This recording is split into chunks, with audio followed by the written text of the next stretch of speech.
അയോധ്യ പ്രതിഷ്ഠാ ചടങ്ങിൽ സോണിയാഗാന്ധി പങ്കെടുത്തേക്കും. ചടങ്ങിൽ നിന്ന് വിട്ടുനിന്നാൽ ബി.ജെ.പി. പരിപാടി മാത്രമായി പ്രതിഷ്ഠാ ചടങ്ങ് മാറുമെന്നാണ് വിലയിരുത്തൽ. വിഷയത്തിൽ നേതാക്കളുടെ പരസ്യ പ്രതികരണങ്ങൾ നേതൃത്വം വിലക്കി. അയോധ്യ ചർച്ചയാക്കുന്നതിൽ പ്രധാനമന്ത്രിക്കെതിരെ ശശി തരൂർ രംഗത്ത് വന്നു. അയോധ്യ പ്രതിഷ്ഠാ ചടങ്ങിലേക്കുള്ള ക്ഷണം സോണിയാഗാന്ധി സ്വീകരിച്ചേക്കും. ചടങ്ങിൽ സോണിയാഗാന്ധി പങ്കെടുക്കണം എന്ന് ഹിന്ദി ഹൃദയഭൂമിയിലെ നേതാക്കൾ ആവശ്യപ്പെട്ടതായാണ് സൂചന.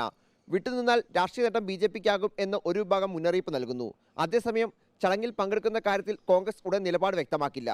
ഞങ്ങളുടെ നിലപാട് പറയണം, ഇന്ന് പറയണം, നാളെ രാവിലെ പറയണം എന്ന് ആരെങ്കിലും പറഞ്ഞാൽ പറയുന്ന പാർട്ടിയല്ല, അങ്ങനെ പറയത്തുമില്ല. കോൺഗ്രസിൻ്റെ പ്രസിഡന്റിനും അതുപോലെ തന്നെ സോണിയാഗാന്ധിക്കൊക്കെ അവരുടെ വ്യക്തിപരമായിട്ട് ഒരു ഇൻവിറ്റേഷൻ കിട്ടിയിട്ടുണ്ട്. ആ കാര്യത്തിൽ എന്ത് ചെയ്യണമെന്നുള്ളത് ആലോചിച്ച് പറയുമെന്ന് പറഞ്ഞിട്ടുണ്ട്. വിഷയത്തിൽ PCCകളും നേതാക്കളും പരസ്യ പ്രതികരണം നടത്തുന്നതിൽ കോൺഗ്രസ് ദേശീയ നേതൃത്വം അതൃപ്തിയിലാണ്. അല്ല, ഇന്നലെ തന്നെ അങ്ങനെ പരസ്യ പ്രതികരണങ്ങൾ ഇനി ആരും നടത്തരുതെന്ന് പ്രത്യേകം AICC നിർദ്ദേശിച്ചിട്ടുണ്ട്.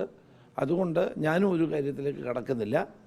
അത് സംബന്ധിച്ച് യുക്തമായ തീരുമാനം AICC വൈകാതെ എടുക്കും. ജനകീയ പ്രശ്നങ്ങൾ ചർച്ച ചെയ്യാതിരിക്കാനാണ് BJPയും പ്രധാനമന്ത്രിയും അയോധ്യയടക്കം ചർച്ചയാക്കുന്നത് എന്ന് ശശി തരൂർ MP വിമർശിച്ചു.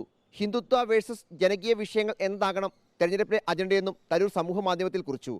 റിപ്പോർട്ടർ, ദില്ലി.